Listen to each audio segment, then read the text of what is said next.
Hi అండి. ఈ కథ నచ్చితే లైక్ చేసి సబ్స్క్రైబ్ చేసుకోవడం మర్చిపోద్దు. ఏం చేస్తావురా? ఎంతో బాధగా అన్నాడు శక్తి. నా ఊపిరాకే వరకు ప్రేమిస్తూనే ఉంటానని అరవింద్ కలవరిస్తూ నిద్రలోకి జారుకున్నాడు రానా. కంటి నిండా నీళ్లతో శక్తి రానా తలనిమురుతూ బాధపడ్డాడు. వారం రోజులు ఎలా గడిచాయో కూడా ఎవరికీ తెలియలేదు. ఇట్టే గడిచిపోయాయి. కాలం ఎవరికోసం ఆగుతుంది చెప్పండి? అశ్విన్ కోలుకునేసరికి తన ఫ్యామిలీ కూడా సంతోషంగా ఉంది. రానా అరవి ఇద్దరు ఒకరినొకరు తలుచుకొని లోపలే బాధపడుతూ ఎంతగానో నరకం చూశారు. ఇటు పార్థు కూడా అందరితో కలిసే ఉంటున్నాడు. కానీ అరవి విషయంలో మాత్రం పట్టుదలగా ఉన్నాడు. ఎలా అరవిని పెళ్లి చేసుకోవాలా అని. పెళ్లి రోజు రానే వచ్చింది. గదిలో ఆడవాళ్ళందరూ జాను అరవిల్ని ఇద్దరిని రెడీ చేస్తున్నారు. మరే గదిలో శ్రీకాంత్ తన ఫ్రెండ్స్ అందరూ కూర్చొని అబ్బి పారదుల్ని రెడీ చేసి ఎంతో సంతోషంగా ఉన్నారు. ఇక్కడ రానా మాత్రం పని రాక్షసుల్లా ఆఫీస్లోనే రేయి పగుళ్ళు తేడా లేకుండా వర్క్ చేస్తూ ఉన్నాడు. అన్నయ్య అన్నయ్య చెప్పు దివ్య, ముహూర్తం టైం దగ్గర పడుతుంది. ఇద్దరూ రెడీ అయ్యారా? రెడీ అయ్యారు. మా వదిన ఎక్కడా? అరవి దగ్గర ఉందన్నయ్య. ఒకసారి నేను పిలిచానని చెప్పు. సరే అన్నయ్య అని దివ్య వెళ్ళగానే అభి శ్రీకాంత్ దగ్గరికి వచ్చాడు. ఏంట్రా? నాన్న మిమ్మల్ని ఒక విషయం అడిగినా? అందుకే కదా ప్రశ్నార్థకంగా చూస్తున్నాను. చెప్పు, ఏం అడగాలనుకుంటున్నావు? నువ్వు అమ్మ చాలా రోజుల నుంచి సీక్రెట్గా మాట్లాడుకుంటున్నారు. అసలు ఏం చేస్తున్నారు నాన్న? ఏం లేదు. మీ అమ్మని క్షమాపణ అడుగుతున్నాను. నిజం చెప్పండి నాన్న. ఇదే నిజం. నాకు నా భార్యకి క్షమాపణ అనే పదం జీవితాంతం వెంటాడుతూనే ఉంటుంది. ఏటో చూసి చెప్పాడు. శ్రీకాంత్ మాటలకి పారదు అభి ఒకరి ముఖాలు ఒకరు చూసుకొని మండపంలోకి వచ్చి పీటల మీద కూర్చున్నారు. జాను రెడీ అయ్యారా? అత్తయ్య అంటూ జాను బాధగా అరవి వైపు చూసింది. అరవి అయితే అసలు ఈ లోకంలోనే లేదు, శూన్యంలో చూస్తుంది. అరవి అంటూ ఆమె భుజంపై చేయి వేసింది సంధ్య. చెప్పత్తయ్యా, ఇప్పుడైనా నువ్వు నిజం చెప్పు. నీ సంతోషం ఎక్కడుందో అక్కడికి తీసుకెళ్తాను. వద్దత్తయ్య, ముహూర్తం టైం అవుతుంది, వెళ్దామా? ఇంకా అరవి ఎవరు చెప్పినా వినదని సంధ్య సైలెంట్గా బయటకెళ్ళింది. 2 రోజులు 2 జంటలు పెళ్లిపీటల మీద కూర్చున్నారు. పంతులు గారు మంత్రాలు చదువుతూ పారదు అభిల చేతికి పసుపు తాడు కట్టి, ముహూర్తం టైం అవుతుంది, అమ్మాయి మెడలో తాళి కట్టండి నాయన అని పంతులు అనగానే ఇంతలో మండపంలోకి ఒక వ్యక్తి వచ్చాడు. అతన్ని చూడగానే అందరూ షాక్ అయ్యారు. కానీ అతను వెనుకున్న అమ్మాయిని చూడగానే అరవి షాక్ అయింది. గదిలో బెడ్ మీద కూర్చొని ఏడుస్తుంది 4 ఏళ్ళ చిన్నారి. ఇప్పుడే ఎందుకు ఏడుస్తున్నావు? అసలు నిన్ను ఎవరేమన్నారే? ఎవరు ఏమనలేదమ్మా. ఏది ఇంకా రాలేదు. నువ్వే అన్నావు కదా స్కూల్ దగ్గరకు వస్తుంది అని. టైం చూసావా? 6 అయింది. అయినా ఎందుకు రాలేదమ్మా అంటూ కోపంగా అడిగింది రియా. దానికి చెప్తూనే ఉన్నాను, ఈ ఫైర్ బ్రాండ్ని నీతో పాటుగా డ్యూటీకి తీసుకెళ్ళు అని. ఎవరు విన్నారన్న మాట అంటూ తలకొట్టుకుని రియా పక్కన కూర్చుని, అక్కడ కంపెనీలో వర్క్ చేస్తున్న అమ్మ వర్క్ చేయకుండా కంపెనీ బాస్ ఎలా పంపిస్తారు? అదంతా నాకు తెలీదు. నాకు అమ్మ కావాలి కాంతం అంటూ మారం చేసింది రియా. నీకు మీ అమ్మకిలా పట్టుదల ఎక్కువే వచ్చేస్తుంది. ముందు ఈ స్నాక్స్ తిను, నాకు వద్దు అంటూ కాంతం ఇచ్చిన స్నాక్ ప్లేట్ బయట విసిరేసింది రియా. అప్పుడే గుమ్మం దగ్గరకు వచ్చిన అరవి కోపంగా రియా వైపు చూసింది. తల్లి వస్తుందని ఊహించలేని రియా భయంతో కాంతం వెనుక దాక్కుంది.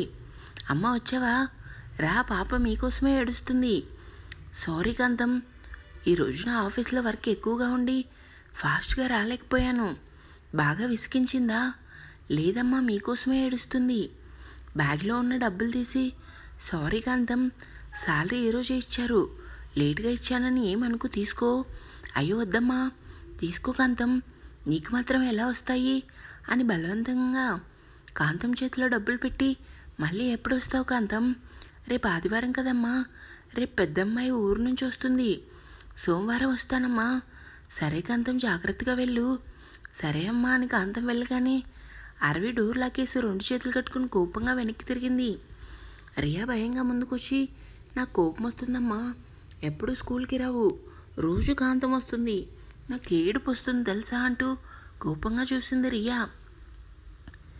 నీకు ఎన్నిసార్లు చెప్పాను, ఎంత కోపం ఉన్నా సరే తగ్గించుకొని అన్నీ తినేవాటి కింద పడేయొద్దని. నీకు ఎన్నిసార్లు చెప్పాను. అదే అమ్మా, నీకు చెప్పి చెప్పి చాలా విసిగిపోయాను రియా, ఇలా అయితే దెబ్బలు పడతాయి నీకు అంటూ రియా పడేసిన వాడిని ప్లేట్లో పెట్టి పక్కన పెట్టింది. తల్లి కోపంగా ఉండేసరికి, సారీ అమ్మా, ఇంకెప్పుడు అలా చేయను, సరే స్నానం చేపిస్తాను కదా అంటూ అరవింద్ చుట్టేసి, అమ్మా చెప్పు మా అంటూ రియాని వాష్రూమ్లోకి తీసుకెళ్ళి స్టూల్పై కూర్చోబెట్టింది. రేపు సండే కదా, మన ఇద్దరం బయటికి వెళ్దామా, ఎంతో ఆశగా అడిగింది రియా. ఖచ్చితంగా వెళ్దామ్మా, కానీ నువ్వు అసలు నా మాట వినడం లేదు. అదేంటమ్మా అలా అంటావు, నువ్వు చెప్పిన మాట వినే కదా నేను బుద్ధిగా స్కూల్కి వెళ్తున్నాను. చెప్పాలంటే నువ్వే నా మాట వినటం లేదు, నేనెందుకు వినటం లేదు, నొసలు చిట్లించి అడిగింది అరవి. ఎప్పుడూ ఆఫీస్ వర్క్ అంటావు, నాతో ఎప్పుడు అమ్మా నువ్వు సరదాగా ఉండేది. తన చిట్టి చిట్టి చేతులతో ముద్దుగా ఉన్న తన చెంపల్ని రుద్దుకుంటూ అమాయకంగా అడిగింది రియా. అరవి నవ్వుతూ, ఆఫీస్ వెళ్ళకపోతే మనకి బువ్వ ఎలా వస్తుంది చిట్టి అంటూ రియాకి స్నానం చేపించి లోపలికి తీసుకొచ్చి టవల్తో ఒళ్ళంతా నీట్గా తుడిచి నైట్ డ్రెస్ వేసింది అరవి. అమ్మ చాలా ఆకలేస్తుంది, ఏమైనా పెట్టు. రియా అలా అనేసరికి అరవి బాధగా ముందుకొచ్చి, మధ్యాహ్నం భోజనం చేయలేదా, పక్కన నువ్వు లేవుగా, ఎలా తింటాను, బాగా అలవాటైపోయావు అంటూ అమాయకంగా చెప్పిన కూతురు మాటలకి అరవి మనసుని ఎవరో సూదులతో గుచ్చినట్టు అయింది. ఆ మాట్లాడే తీరులో అతని రూపం కనిపించేసరికి అరవి గట్టిగా కళ్ళు మూసుకుంది. అమ్మ నాన్న ఎప్పుడు వస్తారు, అసలు ఎక్కడున్నాడు, రియాని గుండెలు కత్తుకొని, మనకెవరు లేరుమా, నీకు నువ్వు నాకు నేను, పద నీకు వేడివేడిగా ఇష్టమైన పొటాటో ఫ్రై చేస్తాను. సరే అమ్మా. రియాని చైర్లో కూర్చోబెట్టి తను తెచ్చిన ఐస్ క్రీమ్ రియాకి తినిపించి రియా మాటలే ఆలోచిస్తుంది అరవి. అమ్మ నాన్న ఎప్పుడు వస్తాడు, ఆ మాటలు పదే పదే గుర్తొచ్చేసరికి, నువ్వు తింటూ ఉండు నాన్న, నేను ఇప్పుడే వస్తాను. సరేమా అని వెంటనే అరవి కిచెన్ రూమ్ నుంచి వచ్చి ఎంతగానో ఏడ్చింది. ఎందుకు అందరు కలిసి నన్ను మోసం చేశారు, మీరు చెప్పినట్టుగానే అన్నీ చేశాను, కానీ నేనే అందరున్న ఒంటరిదాన్ని అయిపోయాను, ఎవరికి చెప్పుకోవాలి నా బాధ అనుకొని తనలో తానే కుమిలి కుమిలి ఏడ్చింది అరవి.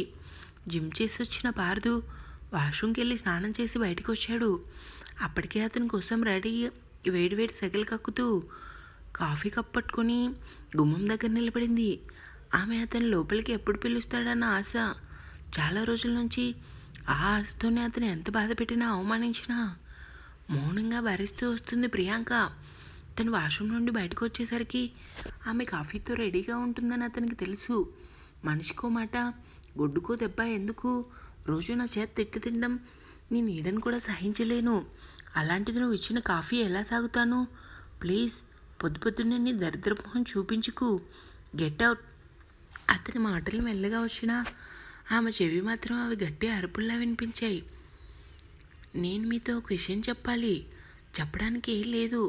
ఈరోజు అత్తయ్య మామయ్య ఇంటికి వస్తున్నారు, రోజు మీరు అర్ధరాత్రి వస్తారు, కనీసం వాళ్ళ కోసమైనా ఈరోజు తొందరగా రండి. నాకు తెలుసు నాతో ఉండటం మీకు నచ్చదని, కానీ అత్తయ్య మామయ్య కోసమైనా ఈ పని మీరు చేయాలి అంటూ తెచ్చిన కాఫీ కప్ పడుకుని వెనక్కి వెళ్ళింది ప్రియాంక. ఎందుకమ్మా బాబుగారితో రోజు ఈ గొడవ, ఎన్ని రోజులు ఇంట్లో వాళ్ళకి తెలియకుండా దాస్తారు అంటూ బాధగా అడిగింది మల్లిక. ప్రియాంక చిన్నగా నవ్వి, అలవాటైపోయింది మల్లిక, ఇది కూడా ఒక రకమైన ప్రేమ, వెళ్ళి ఆయనకి కాఫీ ఇవ్వు. సరేనమ్మా. తను ఎంతో ప్రేమగా పార్దు కోసం చేసిన కాఫీ సింక్లో వంపేసి తన రూమ్కి వెళ్ళి ఫ్రెష్ అయ్యి ఎప్పట్లానే నిండుగా చీర కట్టుకొని వదులుగా అల్లుకున్న జడకి బ్యాండ్ పెట్టి గబగబా కిందకొచ్చి దేవుని గది దగ్గరికి వెళ్ళి పూజ చేసి కళ్ళు మూసుకుంది. మనసులోనే మౌనంగా రోధిస్తుంది ప్రియాంక. ఎప్పట్లానే తన మనసులో బాధని ఆ దేవుడికి చెప్పుకొని దండం పెట్టుకొని పైకి లేచింది.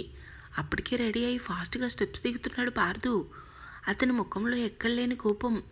ఆమెకు తెలుసు ఆఫీస్లో ప్రాబ్లం వస్తే అతని ముఖం సీరియస్గా అయిపోతుందని. చెప్పాను కదా ఇచ్చిన టైంకి వర్క్ కంప్లీట్ చేయాలని.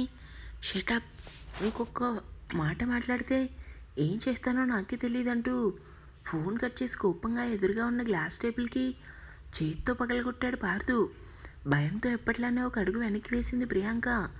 అతని దగ్గరికి వెళ్ళి మాట్లాడదామన్నా ఆమెకి ధైర్యం చాలదు. అతని దగ్గరకు వచ్చి ఏమైందండి అని అడిగే చొరవ కూడా అతను ఎప్పుడూ ఇవ్వలేదు. ముఖ్యమైన విషయం అయితేనే అతని గది బయటే నిలబడి చెప్పి వెళ్ళిపోవాలి. కానీ ఇంకొక ముక్క మాట్లాడినా అతని విశ్వరూపం చూడాలంటేనే భయం. చేతికి కారుతున్న రక్తం లెక్క చేయకుండా ప్రియాంక వైపు కోపంగా చూశాడు. ఆ చూపుల తాకిడికి అగ్నిమంటలా ఆమెను దహించి వేస్తుంటే భయంతో తన రూమ్కి వెళ్దామని అనుకున్న ఆమె వెళ్ళలేకపోయింది. బాధగా అతన్ని చూసింది.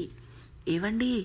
ఆమె మాట పూర్తి కాకముందే అతను ఆమె మాటలు కూడా వినకుండా వేగంగా బయటికి వెళ్ళాడు. గబగబా కిచెన్ రూమ్కి వెళ్ళి అతని కోసం రెడీ చేసిన బాక్స్ పట్టుకొని బయటికి వచ్చింది. అప్పటికే పార్దు కారు ఎక్కబోయి అంతలోనే ఆగిపోయి, విషం తాగి చస్తా నా బాక్స్ నా కారులో పెట్టావంటే ప్రియాంక ఏం మాట్లాడలేదు. అతని మాటలకి తనకి కొత్త కాదు, కానీ అతని మనసు కరిగి ఏదో ఒక రోజున తను వండిన వంట తింటాడని చిన్న ఆశ. ఎప్పట్లానే నిరాశతో లోపలికి వచ్చి సోఫాలో కూర్చుంది. ఇంద్రభవనం లాంటి ఇల్లు, డబ్బు, అందం అన్నీ ఉన్నాయి, కానీ ప్రేమ లేదు. అతని ప్రేమ కోసమే ఆమె ఎంతగానో పరితపిస్తుంది. ఎందుకు అరవి, నువ్వు దూరమైనా కూడా ఈయన నన్ను భార్యగా కాదు కదా, కనీసం మనిషిగా కూడా చూడటం లేదు. ఎందుకు అందరికీ దూరంగా వెళ్ళిపోయినా కూడా నువ్వు నాకు ఏంటి, అందరికీ మనశ్శాంతి అనేది లేకుండా చేసావనుకుని బాధగా కళ్ళు మూసుకుంది. అమ్మా అమ్మా ఎక్కడున్నావంటూ బుడిబుడి అడుగులతో రూమ్కి వచ్చింది సోనాక్షి. అబ్బికి హారాల పట్టి రూమ్ సర్దుతున్న జాను కూతురు పిలుపుకి వెనక్కి తిరిగి ఏంటమ్మా, ఏం కావాలి? అది డాడీ కోపంగా ఫోన్ మాట్లాడుతున్నాడు, నాకు భయం వేసింది. బుక్స్ డాడీ రూమ్లోనే వదిలేశానంటూ ముద్దుగా సోనాక్షి అనేసరికి జాను ఆలోచిస్తూ నువ్వు ఇక్కడే ఆడుకో, నేను ఇప్పుడే వస్తాను సరేనా? సరే అమ్మా అని సోనా భయంగా చూసింది. ఏమైంది మా భయంగా చూస్తున్నావు? అమ్మ నేను మీతో పాటే వస్తాను అంటూ ఎత్తుకో అన్నట్టు 2 చేతులు చాపింది. సోనాకి భయం అయితే జానుకు అస్సలు వదలదు. పాపనెత్తుకొని ఆఫీస్ రూమ్కి వచ్చింది జాను. కోపంగా ఫోన్ మాట్లాడుతూ అభి దగ్గరకు వచ్చింది. కాల్ కట్ చేసి అక్కడే ఉన్న చైర్లో కూర్చున్నాడు. ఏమైంది బావా? బావా నిన్నే. ఏం చేయను? అంత చెప్పినా వీడు మారడం లేదు. అభి ఎవరి కోసం మాట్లాడుతున్నాడో అర్థమైన సోనా ఏంటమ్మా, మరి బెడ్రూమ్లో నీకోసం చాక్లెట్ పెట్టాను, అది తీసుకోరా. నా భయంగా ఉందమ్మా, నా బంగారు కదా, నువ్వు నా మాట వినాలి. అయినా సోనా భయంగా చూసేసరికి సరే వద్దులే ఇక్కడే కూర్చో అని ఫోన్లో గేమ్ పెట్టి సోనాకి ఇచ్చింది. ఇంక సోనా నవ్వుతూ గేమ్ ఆడేసరికి మీరు ఎన్నిసార్లు అని చెప్తారు బావా, తను ఏమన్నా చిన్నపిల్లాడా? పార్దు ఎందుకు ఇంకా అలానే ఉన్నాడు? నాకు నిజంగా అరవి మీద కోపం వస్తుంది జాను. అరవి అనగానే జాను బాధగా మధ్యలో తనేం చేసిందని బావా, తన వల్లే కదా ప్రియాంక లైఫ్ ఇలా ఉంది. చూడు బావా, చెల్లినంటే అసలు ఊరుకోను. అభి చురుగ్గా చూశాడు. చెల్లి అనేసరికి నీ కోపం వస్తుంది. ఏం చేసింది? అందరినీ విడిచి పౌరుషంగా వెళ్ళిపోయింది. తనకు తెలియదు కదా ఎంతమంది జీవితాలు తారుమాయం అయ్యాయో. మీ తమ్ముడేమన్నా చిన్నపిల్లాడా, పెళ్ళయ్యాక కూడా అంటూ ఆగిపోయి సోనా వైపు చూసింది. పాప ఫోన్లో బిజీగా ఉండేసరికి కోపంగా అభి చేతిని పట్టుకుని బయట లాన్లోకి తీసుకొచ్చి ఇప్పుడు చెప్పు బావా, మీ తమ్ముడేమన్నా చిన్నపిల్లాడా, భార్యను ఎలా చూసుకోవాలో తెలీదా? అరవి ఏం చేసిందని మతిలేని దానిలా మాట్లాడుకుచాను. ఏం చేసింది? అన్ని సంతోషాలు వదులుకొని ఇప్పుడు ఏం సాధించింది? అందరికీ దూరంగా కోపం వచ్చి వెళ్ళిపోయింది, కానీ ఎటు చూసినా దెబ్బ అయింది ఎవరు? నాకు తెలుసు బావ రానానే అని. మరి ఎందుకు అర్థం లేకుండా మాట్లాడుతున్నావు? ఆవేశంలో నిర్ణయం తీసుకుని వెళ్ళిపోయింది. కుటుంబం అంతా చెల్లా చెదరైపోయిందంటూ బాధపడ్డాడు అభి. ఇంకా ఉంది, కీప్ వాచింగ్.